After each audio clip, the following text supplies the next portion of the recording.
यूहन्ना 3 अध्याय। संसार में बहुत सारे ऐसे लोग हैं, आप देखें कि प्रभु पे विश्वास नहीं करते, कोई करता भी है, कोई नहीं करता है। बहुत सारे लोग ऐसा आ जाते हैं कि परमेश्वर को जानते हैं और उसको मानते भी हैं, पर लोगों के सामने कह नहीं पाते हैं। क्यों? क्योंकि उनको सताव होता है, मन में एक डर होता है कि कहीं ऐसा ना हो कि मुझे ईसाई नाम का खिताब मिल जाए। हालेलुया। सब कोई ऐसा सोचता है कि ऐसा ना हो कि मुझे ईसाई नाम का खिताब मिल जाए, लोग मुझे ऐसा कहें वैसा कहें या तरह तरह के ताने मारें। ताने से डर और ताने के प्रभाव से बचने के लिए इंसान क्या करता है? अंदर अंदर मानता तो है, पर कहने की हिम्मत उसकी नहीं होती है। हालेलुया। बहुत जगह पे ऐसा आप देखें, हॉस्पिटल देख ले, हॉस्पिटल में किसका लहू है किसका नहीं है किसी को पता है? नहीं पता है। और जब व्यक्ति बीमार होता है, परेशान होता है, और या फिर डॉक्टर ऐसा कह देते हैं कि अब इसके बचने का कोई चांस नहीं, अगर ओ पॉजिटिव का या फिर ओ नेगेटिव का खून ना मिला या किसी के भी मिला लो, वो फिर चाहे ईसाई का हो चाहे जिसका हो, उसे चढ़वाने में देरी नहीं करते हैं। लेकिन जब बात आती है परमेश्वर के वचन की, तब उसको खिताब दे दिया जाता है कि वह ईसाई का है। बात आती है परमेश्वर के वचन के अनुसार जीवन जीने की, तब उसमें अपनी मनमानी चल जाती है, क्योंकि अंदर कुछ और है और बाहर कुछ और है। कारण यही है। यहाँ पर हम देखेंगे यूहन्ना रचित सुसमाचार और उसका 3 अध्याय।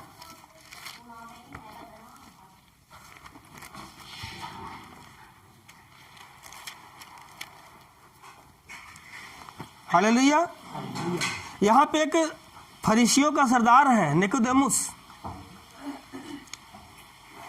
इसको भी ज्ञान है और इसको समझ भी आई कि हाँ यही प्रभु है, क्योंकि उसके कर्तव्य ऐसे थे हमारे परमेश्वर के, आश्चर्यचकित हो जाते थे लोग देख करके, और बगैर परमेश्वर के कोई कुछ कर नहीं सकता था। अब इसने प्लान बनाया कि मैं दिन में जाऊंगा तो लोग क्या कहेंगे? लोग कहेंगे भाई ईसाई के पास मिलने गया, या फिर कह दे कि जो है यीशु मसीह से मिलने गया, सच्चे परमेश्वर को छोड़ के। हालांकि परमेश्वर का मानने वाला वो भी था, ऐसा नहीं कि नहीं था, लेकिन परमेश्वर ने जिसको अधिकार दिया उस अधिकार को वो नहीं मानता था। जिसको अधिकारी बनाया हमारे बीच में कि वो तुम्हारा अधिकारी है, उस अधिकारी को मर्तबा नहीं देता था। क्या हुआ? फरीसी का सरदार, जो यहूदियों का सरदार, क्या बात है, जो फरीसियों में यहूदियों का सरदार, जिनके पास इतना दिमाग, इतनी बुद्धि, इतना समझ है, वो उसकी समझ जो है काम नहीं करने लगी, और उसकी समझ के आगे कहीं प्रभु की समझ चल पड़ी ना, तो फिर जो है अपनी समझ में अपने आप को छोटा समझने लगा। और क्या हुआ? कब आया वो रात के अंधेरे में आया। रात के अंधेरे में आया और प्रभु से मिलने आया। आज संसार में बहुत सारे ऐसे लोग हैं, आते तो हैं पर चुपचाप, चुपके से आते हैं, दिल खोल के नहीं आते हैं। दिल खुलेगा तो परमेश्वर का वचन काम करेगा। हम परमेश्वर के लिए अपना दिल नहीं खोलते। चुपचाप आया रात में यीशु के पास आकर कहा, हे रब्बी, हम जानते हैं कि तू परमेश्वर की ओर से गुरु होकर आया है। परमेश्वर की ओर से गुरु होकर आया है, क्योंकि कोई इन चिन्हों को जो तू दिखाता है, यदि परमेश्वर उसके साथ न हो तो दिखा नहीं सकता है। विश्वास तो है पूरी तरह से, पर हिम्मत नहीं है। हिम्मत कहाँ से आएगी? हालेलुया। हमारे अंदर, खुद के अंदर एक रणभूमि है। ये जो शरीर के अंदर है ना, इसके अंदर युद्ध चलता है। उस युद्ध पर विजय प्राप्त करनी है। एक पासे दुष्ट आत्मा का प्रभाव पड़ा है, जो संसार की योग में जो है वो तुला हुआ है या फिर मिला हुआ है, और एक पासे पवित्र आत्मा है। और तीसरे पासे क्या है? आत्मा है। अब आपके ऊपर छोड़ा जाता है कि आप उसे अपनी आत्मा के सिंहासन पर किसको बिठाते हैं। तभी तो प्रभु जी ने कहा तुम परमेश्वर के मंदिर हो, 1 कुरिन्थियों में 3 अध्याय 16 वचन में कहते हैं तुम परमेश्वर का मंदिर हो। क्यों? क्योंकि हमारी आत्मा के ऊपर पवित्र आत्मा का सिंहासन लगता है। हालेलुया। जैसे पिछले वक्त में हमने समझाया था, परमेश्वर के वचन से कुछ सीखा था, तो वहां पर क्या था कि जब वो दुष्ट का प्रभाव चला गया यीशु मसीह के आने के बाद, दुष्ट शैतान तो चला गया पर अपना वो काला कंबल हमारे ऊपर ही छोड़ गया, स्वभाव वो छोड़ के चला गया। वो आज भी है, कहीं ना कहीं झटका दे देता है किसी ना किसी को। तो आपके ऊपर उस युद्ध से लड़ने की ताकत होनी चाहिए आपके अंदर। आप कैसे लड़ते हैं? किसको मर्तबा देते हैं बैठने के लिए? लूका रचित सुसमाचार 19 अध्याय जब वहां पर पढ़ो जक्कई के बारे में, तो जक्कई ने अपने आप को भीड़ से अलग कर लिया। हालेलुया। क्या किया? भीड़ से अलग कर लिया। किससे? उस युद्ध से जीत पाने के लिए उसने अपने आप को उस भीड़ से अलग कर लिया। और कहां चढ़ गया? गूलर के पेड़ पे। कहां चढ़ा? गूलर के पेड़ पे चढ़ गया। क्या जरूरत थी उसको चढ़ने की? यीशु आते तो देख नहीं लेते? थोड़ा सा कद का छोटा था, अगर जुगाड़ लगाता तो पैरों के नीचे से निकल जाता और आगे सबसे पहुंच जाता। लेकिन उसने क्या किया? अपने आप को उस भीड़ से अलग कर लिया। वो दूर हो गया उस भीड़ से और पेड़ पे चढ़ गया। पेड़ पे चढ़ना कुछ और नहीं, अपने मन को परावर्तित करना होता है। वो पेड़ पे चढ़ गया और वहां से वो निगाह भर के देखने लगा। क्यों? उसके अंदर इच्छा थी, जैसे यहां पर किसके, ये निकोदेमुस के अंदर इच्छा थी कि मिलने जाऊंगा। इसके पास भी इच्छा थी, तभी तो आया ना प्रभु के पास। ये आया, लेकिन उसकी इच्छा कुछ अलग थी और इसकी इच्छा कुछ अलग थी। निकोदेमुस की इच्छा संसार से मिलती थी, पर उसकी इच्छा क्या थी कि संसार से उसने अपने आप को अलग करके एकांत गूलर के पेड़ पर चढ़कर यीशु मसीह को भर निगाह देखने लगा। आज कितने लोग यीशु मसीह के वचनों को भर निगाह से देखते हैं? मैं तो नहीं समझता कोई देखता हो। कितने लोगों के अंदर लालसा है कि प्रभु यीशु मेरे अंदर आए, जो वचन है ये हमने खुद ने तय करना है। ये जो रणभूमि का मैदान है अंदर, इसमें हमने विश्वास के ऊपर जीत पानी है। अगर हम ऐसा नहीं कर पाते हैं तो समझ लो कहीं ना कहीं हम युद्धार के मैदान में पीछे हैं। और बहुत से ऐसे लोग हैं जिनके ऊपर सचमुच जितना मर्जी वचन सुना लो, उसका कोई प्रयोग या प्रभाव पड़ने वाला नहीं है। उसके लिए मुझे वो वचन याद आता है, 2 कुरिन्थियां 4 अध्याय में परमेश्वर के दास पौलुस ने ऐसा कहा है, हमारे सुसमाचार पर यदि पर्दा पड़ा है तो नाश होने वालों के लिए पड़ा है, जिसकी बुद्धि को संसार के ईश्वर ने क्या किया है? बंद कर दिया है, खुलने का मौका नहीं दिया। याद करें आप मिस्र से निकालते हुए परमेश्वर जब निकाल के ला रहा था, और उससे पहले जो योजना मूसा के द्वारा परमेश्वर ने रचाई जाकर के वहां पर कि ये फिरौन को जाके ये समाचार दे, ये सुना, ऐसा कर, ये कर, तब दिखा परमेश्वर के दास को। लेकिन क्या होता था? शाम को तो मान जाता था कि हाँ ठीक है, सुबेरे जाने देंगे, हम निकल जाने देंगे तुम्हें। लेकिन क्या होता था? सुबह होते होते उसका दिमाग पंचर हो जाता था, वो फिर अपनी गड़बड़ी कर देता था कि नहीं जाने देंगे। ये एक कुरुक्षेत्र जो है अंदर बड़ा सा चल रहा है, इसके ऊपर उधर से वो भी अटैक कर रहा है, जैसे प्रभु यीशु मसीह के ऊपर अटैक किया। क्या? संसार के सारे वैभव को दिखा दिया कि ये तुम्हें दे दूंगा मैं, बस एक बार बस झुककर प्रणाम कर ले, बस किसी को दिखाना थोड़ी ना है, अकेले में कर ले। लेकिन प्रभु जी ने ये थोड़ी ना कहा है, तो कहा बस तुम्हें कहा मैं सजदा करूं, तुमको क्यों करूं? वचन में तो ऐसा लिखा हुआ है, तो अपने प्रभु परमेश्वर की सजदा करना सिर्फ, तो उसको समझ में आ गया। ऐसे ही आपको समझाना है उस दुष्ट को जो आपके अंदर कहीं ना कहीं गड़बड़ी डाल रहा है। आपके अंदर कहीं ना कहीं वो अपना प्रभाव छोड़ रहा है, आपको परमेश्वर के वचन मानने से वो दूर ले जा रहा है। आपने लड़ना है। तलवार परमेश्वर ने आपको दे दी है, आपके हाथ में है, चलानी आपने है। कोई इंसान नहीं चला सकता जब तक परमेश्वर न चाहे। तो पुकारना किसको हो? परमेश्वर को। जैसे जक्कई ने भीड़ से अलग करके अपने आप को गूलर पर चढ़ गया, निगाह किसके ऊपर लगाई? प्रभु यीशु मसीह के ऊपर। यीशु मसीह के ऊपर जब निगाह लगी तो यीशु मसीह ने तो क्या कहा? मैं तुझे कभी न छोड़ूंगा और कभी नहीं त्यागूंगा। उन्होंने देख लिया।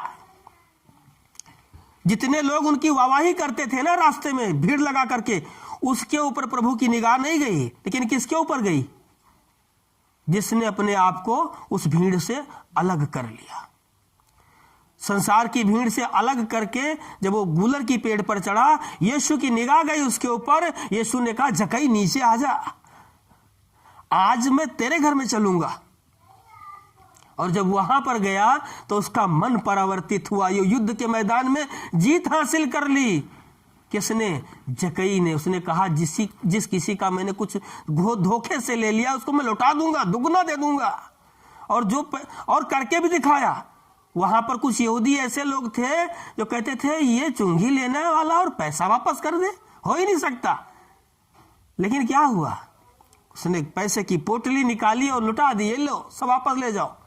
क्यों? प्रभु यीशु ने उस वक्त कहा, आज इस घर में उद्धार आया, क्योंकि मन बदल गया उसका मन बदल गया।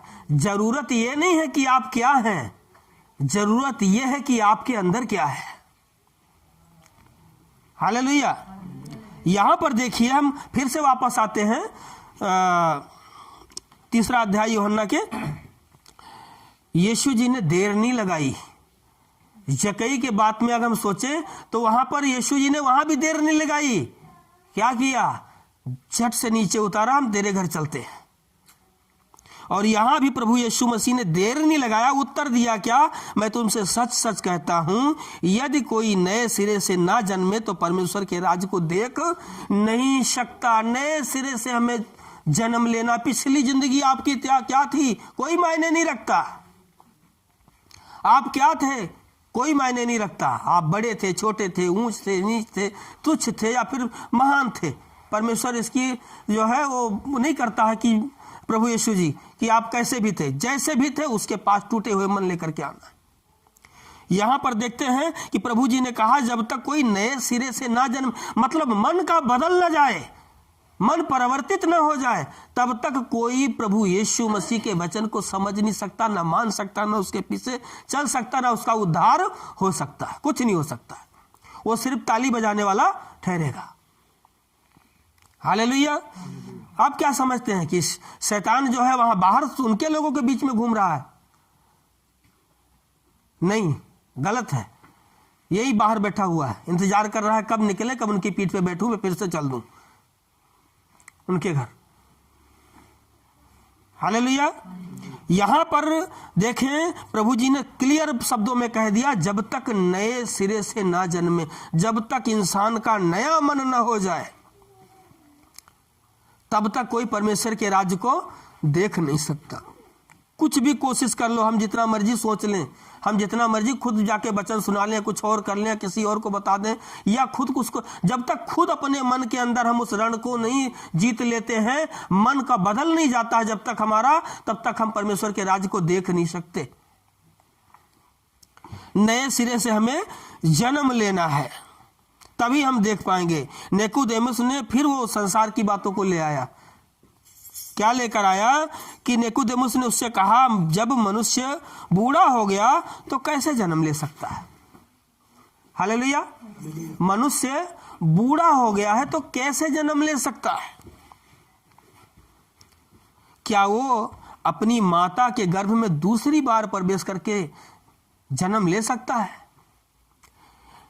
प्रभु यीशु मसीह जी कहीं और की बात कर रहे हैं और ये कहीं और की बात कर रहा है।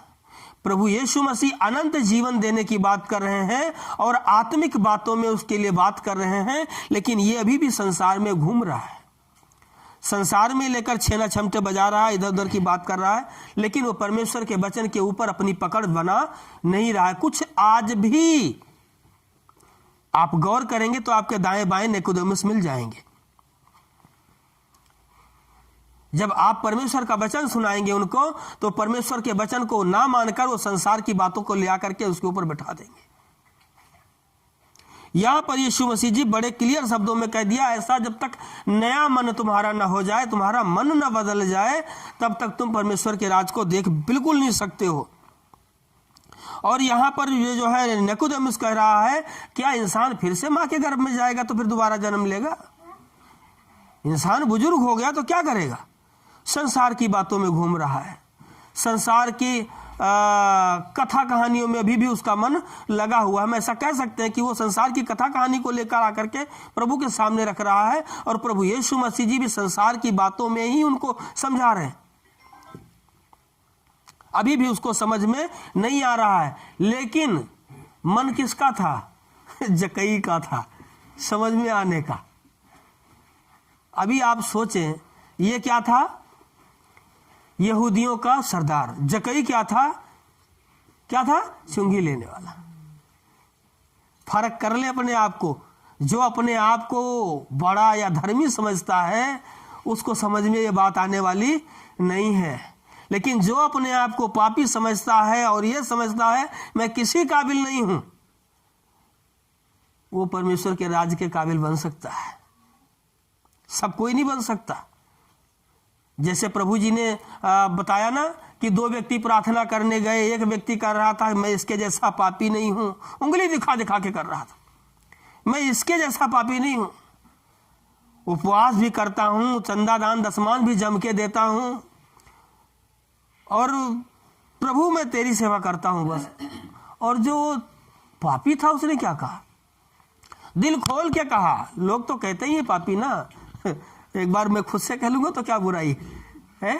संसार तो कहते था उसको कि ये पापी मनुष्य है, तो उसने खुद से चिल्ला के कहा, दिल से कहा, रूह से कहा, मन में भर के कहा, हाँ पिता मैं पापी हूं, मुझ पापी पर दया कर। उसकी दया उसी के ऊपर हुई जिसने उसको अंगीकार किया कि मुझ पर दया कर। उसने अंगीकार किया। यहां निकोदेमुस अंगीकार नहीं कर रहा है, यहां क्या कर रहा है? सवाल के ऊपर सवाल झपट रहा है। परमेश्वर के आगे इंसान का सवाल क्या है? कुछ भी नहीं है। और वो परमेश्वर के आगे अपने सवाल की गोलियां बना बना के उसके आगे फेंक रहा है, और उसके बावजूद भी आप देखें प्रभु यीशु मसीह बिना रुके उसको जवाब दे रहे हैं। हालेलुया, बिना रुके जवाब दे रहे हैं। यीशु जी कहते हैं मैं तुझसे सच सच कहता हूं, जब तक कोई मनुष्य जल और आत्मा से ना जन्मे तो परमेश्वर के राज में प्रवेश नहीं कर सकता। जल और आत्मा से जन्म लेना है, आत्मा से जन्म लेना है। हालेलुया, अपने अंदर की आत्मा से दोबारा नया मन बना लेना है अपना। अगर सीधे शब्दों में इसको कहा जाए कि नया मन बन जाए, अपना मन बदल जाए, मन का परिवर्तन हो जाए। लोग यहाँ जब मन परिवर्तन कर लेते हैं तो लोग उसको धर्म परिवर्तन का नाम दे करके मसीही लोगों के ऊपर ये इल्जाम लगाते हैं। लेकिन याद रखें, प्रभु यीशु मसीह के दास दासी जितने भी हैं वो मन परिवर्तन कराते हैं। यहाँ पर आकर के जितने भी लोग हैं उनके अंदर से हर एक बुराई दूर हो जाती है और परमेश्वर का सच्चा दास वह बन जाता है।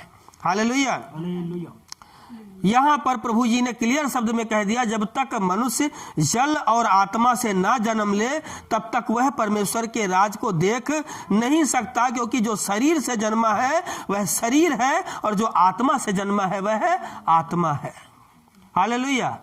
शरीर तो नश्वर है, यही खत्म हो जाएगा। जो शरीर से जन्मा वही तो शरीर है, परंतु जो आत्मा से, परमेश्वर की आत्मा से नया मन पाकर आत्मिक रूप से जन्म उसका हो गया है, यानी पवित्र आत्मा का सिंहासन हमारी आत्मा के ऊपर लग गया है, वो है असली जन्म। हालेलुया। ये तो बपतिस्मा लेना एक परमेश्वर ने प्रतिक्रिया दे दी है अपने अंदर से कि हाँ कि ये लेना पड़ेगा, ठीक है। लेकिन वचन पहला कुरिन्थियों में क्या लिखा हो, शायद 12 अध्याय में लिखा हुआ है कि आप प्रभु को प्रभु कह दो तो उसी वक्त पवित्र आत्मा आपके अंदर आ जाता है। हालेलुया। तो जो क्या है, इंसान आत्मा से जन्मा है वो आत्मा है, और जो शरीर से जन्मा है वह शरीर है। तो हमें खुद से देखना है, कि हम जन्म कहां से ले रहे हैं, निकोदेमुस की तरह या फिर किसकी तरह, जक्कई की तरह। हालेलुया।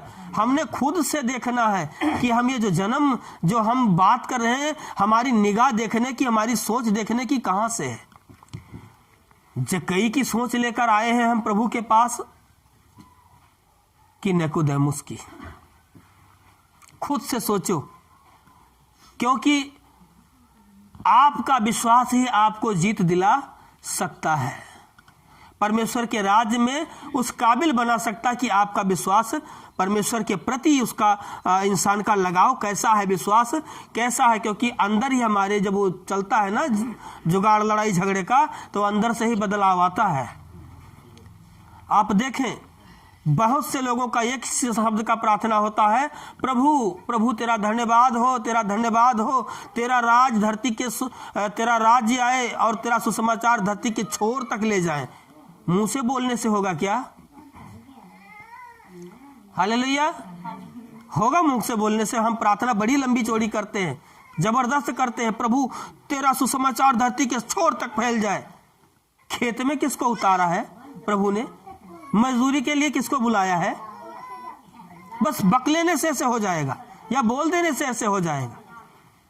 इसका मतलब यह है कि कहीं ना कहीं हम प्रभु को अपनी सुनाते हैं, पर यह वचन सुन पढ़कर प्रभु की नहीं सुनते हैं। हालेलुया। हम प्रार्थना जब करते हैं तो हम अपनी सुना रहे होते हैं, लेकिन जब हम वचन पढ़ रहे हैं तो उसकी सुन रहे होते हैं। कितनों ने उसकी सुनी? आप खुद अपने आप से जांचे और खुद सोचे, कितनों ने उसकी सुनी? जब आप सुनेंगे उसकी ना, तभी तो आपकी सुनेगा। जब आप सुनते ही नहीं उसकी, तो कहेगा काहे का मत्थामारी करना मुझे। परमेश्वर क्या जो है वो अपनी मत्थामारी क्यों करेगा करके? ये आप देखें, सोचे समझे कि परमेश्वर चाहता क्या है आपके अंदर। हर एक आदमी के अंदर परमेश्वर ने कुछ ना कुछ देखकर बुलाया है। 2 कुरिन्थियां 4 अध्याय 1 वचन अगर हम पढ़ते हैं तो क्या लिखा है? जब हम पर ऐसी दया हुई है। कैसी दया हुई है कि उसका सुसमाचार सुनाने के लिए परमेश्वर ने चुना है। किसी और पर क्यों नहीं हुई है? हालेलुया।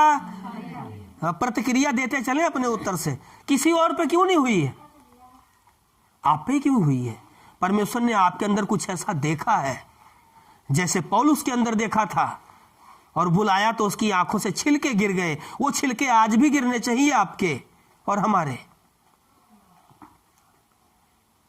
कुछ देखा तभी तो। जब हम पर ऐसी दया हुई तो उन लज्जा के कामों को, गुप्त के कामों को त्याग कर, दूर करके, अभी क्यों ला रहे हो बीच में उसको घुसा करके, उसको दूर करके परमेश्वर के वचन में कोई मिलावट न करना और परमेश्वर का वचन सीधा तीर की तरह सुनाना, किसी को अच्छा लगे या बुरा लगे। हालेलुया। ये परमेश्वर के कार्य हैं। हम कह देने से कुछ नहीं होगा कि प्रभु तेरा वचन धरती के छोर तक जाए और तेरा वचन का तेरा सुत राज्य आए। कैसे आएगा? परमेश्वर ने मजदूरी किसको देनी है? स्वर्ग राज तो आपको चाहिए, काम कौन करेगा? काम करना पड़ेगा खेत में। अगर हम नहीं करते काम तो हमसे फिर जान लो बिगड़ायल, वो जो कहते हैं ना बैल खेतों में बिगड़ायल होते तो उनको 2 पग्गा लगा के अलग ही बांध दिया जाता है, 2 रस्सा लगा के। हम वही है। परमेश्वर भी जब 2 रस्सा लगाएगा ना इधर मुड़ने देगा ना उधर मुड़ने देगा, तब हमको अकल आएगी। और नकेल भी डाल देगा। बैलों को नकेल जरूर डाली जाती खेत में। हालेलुया। परमेश्वर के खेत में आए हैं तो हमें जरूरत क्या है? परमेश्वर के वचन के अनुसार बीज बोने की। 2 लोग यहां पर, दोनों का चरित्र अलग अलग आया। निकोदेमुस का अलग आया और जक्कई का अलग आया। यदि आपके अंदर जक्कई वाली फीलिंग आ रही है तो आज ही तौबा करें, आज ही मान लें कि प्रभु आज से मैं आपके खेत में नौकरी करना चालू। जिसका किसी का गलत किया उसके साथ वो मैं उसका उतार दूंगा सब कुछ। परंतु प्रभु मेरे घर चल, तो कहने की भी जरूरत नहीं पड़ेगी। हालेलुया। प्रभु जी का ये कहने की जरूरत नहीं, परंतु प्रभु मेरे घर चल। प्रभु कहेगा जक्कई नीचे आ, मैं तेरे घर जाना चाहता हूं आज। हालेलुया। कहने की जरूरत नहीं, हो आप ही ढूंढ लेगा। उसकी निगाह इतनी छोटी ना थोड़ी है। हमारी आंख में दीवार के उस पार देखने के लिए क्षमता चाहिए, जो है नहीं। लेकिन प्रभु यीशु मसीह जी की आंख में ऐसा थोड़ी ना है, वो तो यहाँ भी देख सकते हैं, वहाँ भी देख सकते हैं, धरती के नीचे भी देख सकते हैं। अरे जिन्होंने इतने छोटे छोटे ग्रह बनाए, लाखों असंख्य ग्रह पृथ्वी के घेरे पर घूम रहे, इतना बनाने वाला ये छोटी सी बात को नहीं समझ सकेगा। एक मोबाइल बनाने वाला व्यक्ति सोचता है मैं सबसे ज्यादा बुद्धिमान हो गया हूँ, सबसे ज्यादा दिमाग मेरे अंदर आ गया है, लेकिन उसको देखो जिसने पृथ्वी बनाई, एक बार घुमा दी, आज भी घूम रही है। उसके वचन के ऊपर शक करना, इसका मतलब अपने आप को अनंत क्या नाम उसका, आग में डालना है, नरक में डालना है अपने आप को, और कुछ नहीं। Hallelujah, hallelujah. इसीलिए आज से और अभी से आप बदले, अपने मन को परिवर्तित करें और प्रभु यीशु मसीह से कहें कि प्रभु यीशु मसीह जी, हाँ मैं गुनहगार हूं, परंतु मुझ पर दया कर, आज से मैं तुम्हारे खेत में काम करूंगा।